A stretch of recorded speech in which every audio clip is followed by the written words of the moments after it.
Welcome to another episode of Smile Sessions, where we can explore stories that have shaped my life and the lessons learned along the way. This episode, I will discuss facing difficult truths, navigating the complexities of relationships, and ultimately finding strength and happiness in unexpected places.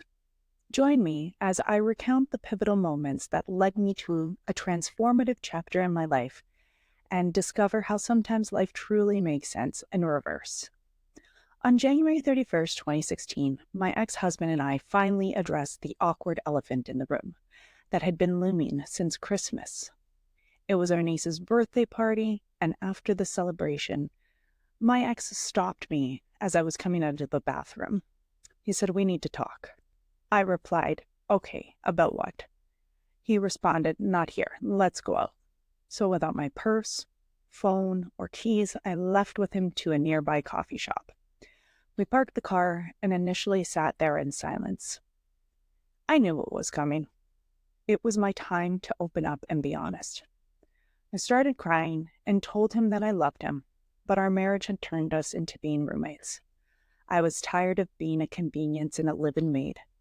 I needed someone who would meet me halfway in every aspect of the relationship, because it's meant to be a partnership. I don't remember the exact details of the conversation, but I do remember the relief I felt from unloading my feelings. It was a calm conversation, and I'm happy it didn't get heated. He expressed that he was also unhappy in the marriage, so we planned to proceed with the sale of the house and divide whatever remained. That night, after our talk, we went back to his parents' house so I could grab my things.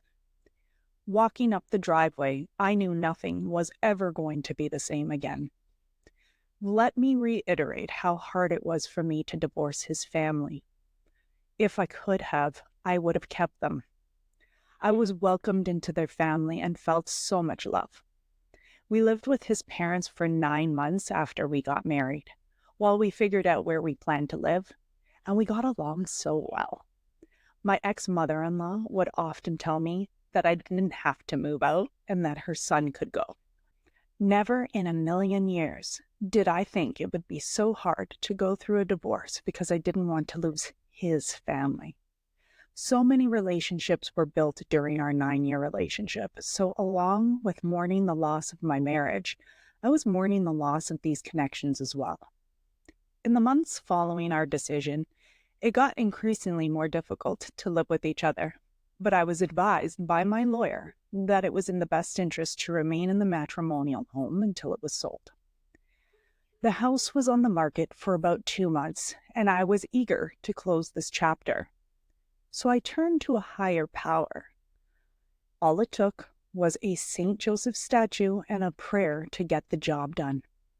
Burying a St. Joseph statue in the garden of your house serves as a symbolic representation of your intention to sell a home. It can be seen as an inviting blessing and divine intervention to attract potential buyers. Less than 1 week later, our house sold.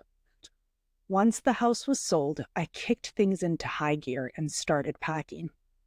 I was moving into my sister's house as she had a basement that she wanted to rent out, so it worked out for both of us. My nephew was 9 months old, and this gave me the opportunity to be around him every day, not to mention being close to the rest of my family and friends. While this was all going on, I needed an outlet to focus on that kept me out of the house. I didn't want to be at home, so I signed up for a fitness gym that was for women only, and it was a ballet-inspired workout. I loved it because it was a community for me. Many of the women attending these classes had gone through a divorce, and the support that they provided me was incredible. They also held me accountable and would give me a hard time if I didn't attend a class. It was nice to be cared for by these women, and it came at the most perfect time in my life. My confidence started to come back once I saw the difference in my body from giving back to myself. I lost over 30 pounds. It's really true what they say about doors closing and another opening. I was forming new friendships, and life was exciting again. At the same time, A new manager at the nursing home where I had worked had just started. Shortly after, we had formed a friendship. We were both going through a divorce, and it was an instant sisterhood. It's like that moment in the movie Step Brothers where Will Ferrell says to John C. Reilly, "Did we just become best friends?" Yup. To be honest, our friendship might have been a little nauseating to the rest of the team, but we didn't care. We were each other's rocks during a difficult time. We were both new to this experience, and the support was invaluable. It was nice to look forward to going to work, since home wasn't home anymore. I moved into my sister's home in April of 2016, and I felt happy again. Just being around my family and the support that they provided me, I was and still am forever grateful.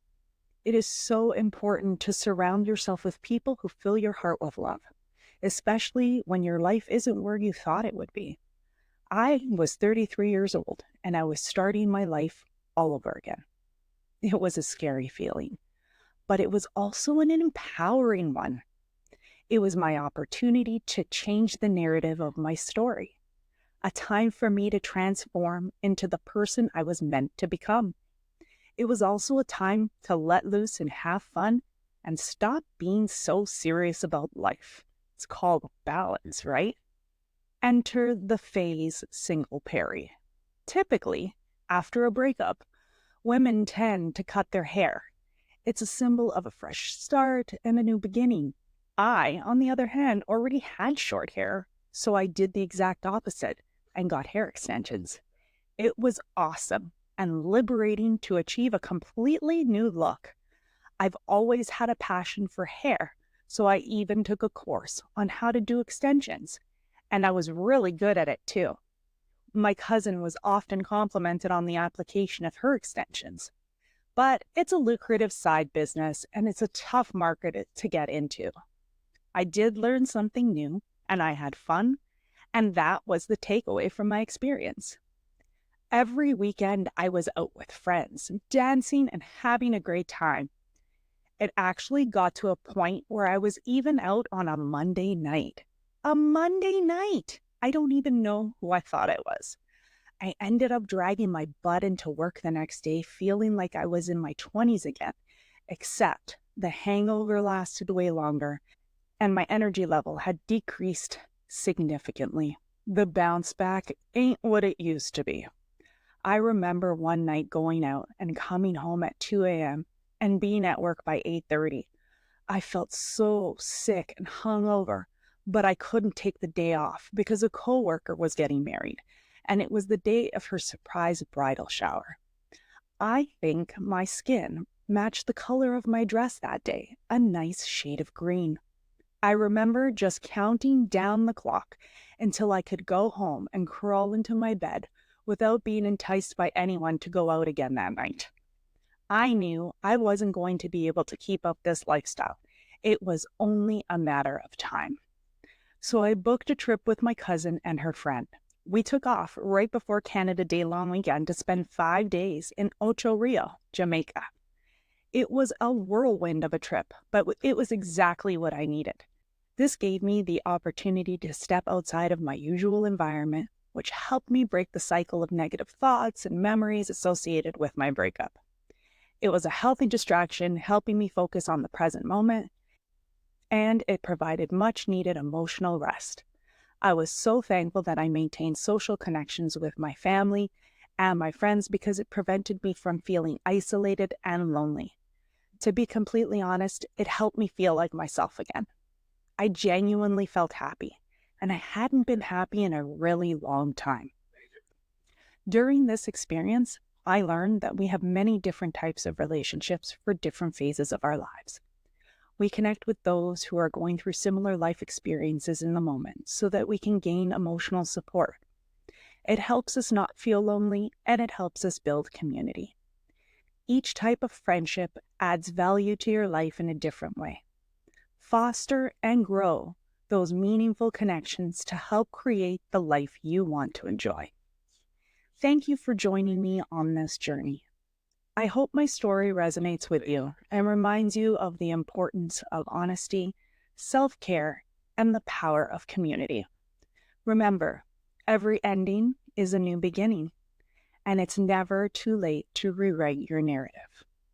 If you enjoy this episode, please subscribe, leave a review, and share it with someone who might need a little inspiration today.